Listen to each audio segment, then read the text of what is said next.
Приветствую, друзья! Сегодня я предлагаю поговорить, пожалуй, о самой горячей новинке из мира внутриканальных наушников TRN TA1 Max. Похвастаться модель может 10-мм динамическим драйвером с бериллиевым напылением, фирменным арматурным излучателем Knowles 33518 и полуоткрытой конструкцией внешней крышки, что, как мы знаем, очень благоприятно влияет на построение сцены в ширину.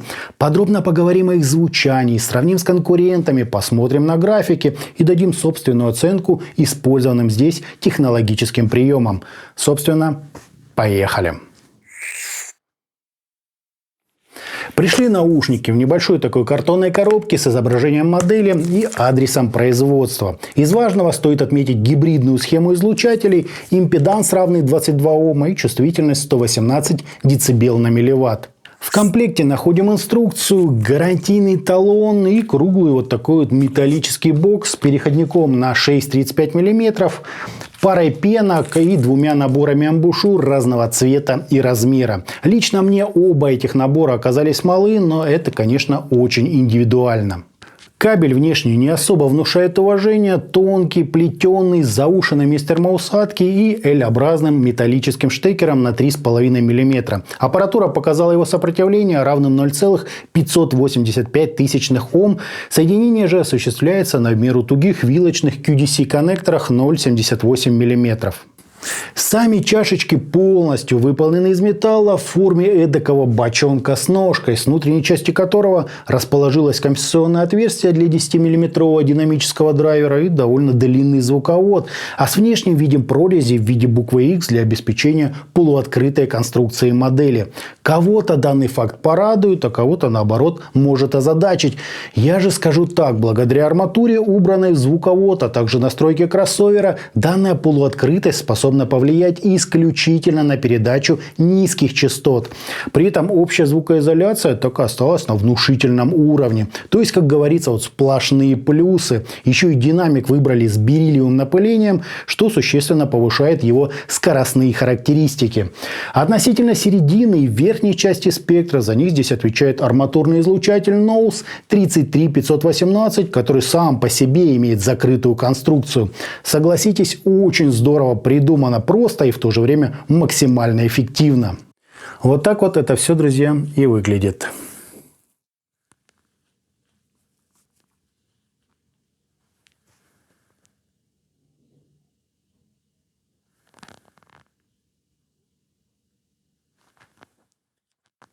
По измерениям у нас прямо идеальный импульс, небольшое расхождение между левым и правым каналом и искажение в пике, достигающее 0,68%, что очень даже достойно. Фаза ведет себя вполне естественно, затухание на 30 и 60 дБ соответствует где-то 78 и 96 миллисекунд, причем практически без возмущений. Разница между амбушюрами видна, но разнос несущественный. По АЧХ же мы имеем подъем низких частот на 10 дБ с плавным заходом на середину, схожая амплитуда выделения области разборчивости, дополнительный пик имитации ушной раковины и классический уже пик на 8 кГц для усиления резкости звучания. Сам же диапазон нам честно довели до 20 кГц. В сравнении с заводским графиком мой совпадает с точностью до масштаба и глубины посадки амбушюр в измерительный стенд, то есть практически один в один. По подаче модель полностью соответствует своей конструкции и настройке. Это весьма глубокий, быстрый и при этом очень текстурный бас, неплохо сшитый со звучанием арматурного драйвера от Knowles, отвечающего за все остальное. Как следствие, серединка тут просто супер детальная, с небольшим уклоном в яркость, а верха протяженные и утонченные. Радует, что тарелочки здесь звучат с уклоном в S, а не в Щ, как это часто бывает в недорогих моделях. Кому как, а для меня это очень важно. Еще приметна общая центрированность подачи, то есть нет перекоса ни в светлую, ни в темную сторону. Видно, что работали грамотные инженеры, взяли нормальный арматурный драйвер и сцепили его с улучшенным по скорости динамиком. Хвала, как говорится, и почет. Придраться же можно только к общей яркости звучания. Это, конечно, добавляет реалистичности и драйва, однако по мелодичности и естественности сильно уступает динамическим и даже некоторым планарным решениям. Впрочем, если вы приверженец высокой техничности в подаче, то с T-Reon T1 Max получите просто максимум удовольствия. Лучше найти без сомнения можно, но далеко не за $46. Подобный звук стоит куда дороже. Если же говорить об амбушюрах, то белые дают приличное такое количество баса, а черные еще больше. То есть здесь не бас, баланс и вокал, а много баса и очень много баса, который тут и правда создает просто невероятное восприятие пространства. Полуоткрытая конструкция привносит в его звучание свой такой особенный шарм, и, как мы уже говорили выше, этим и ограничивается. На характере середины и верхов данная конструкция вообще никак не сказывается. Отчего лично у меня сложилось ощущение работающего на фоне вуфера. Причем получилось все настолько целостно, что хочется буквально аплодировать стоя.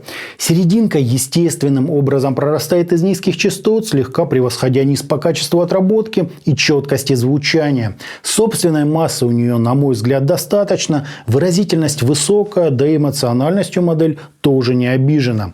В общем же, звучание мне показалось довольно сбалансированным и мелодичным, но с ярким, немного агрессивным характером. Электронная музыка любых стилей и направлений преподносится тут просто мега реалистично, словно вы стали непосредственным участником событий.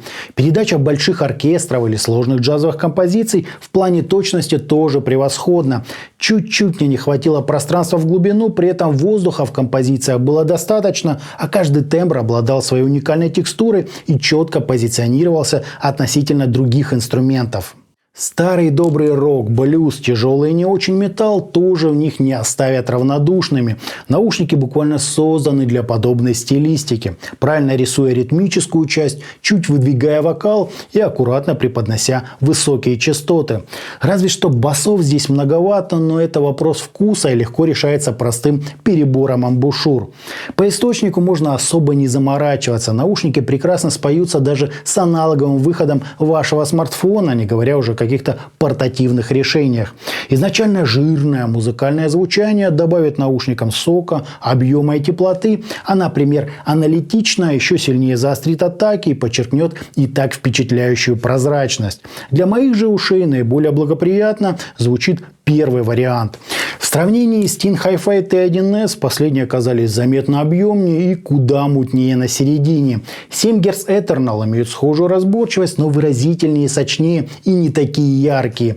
Hidis Mermaid MM2 серьезно отличаются балансом, немного сдвинутым в сторону высоких частот, что кардинальным образом меняет все восприятие материала. А в Humka Hamlet M гораздо больше акцент сделали на протяженности и качестве передачи высокочастотных шлейфов, которые здесь тоже присутствуют, но куда слабее выражены.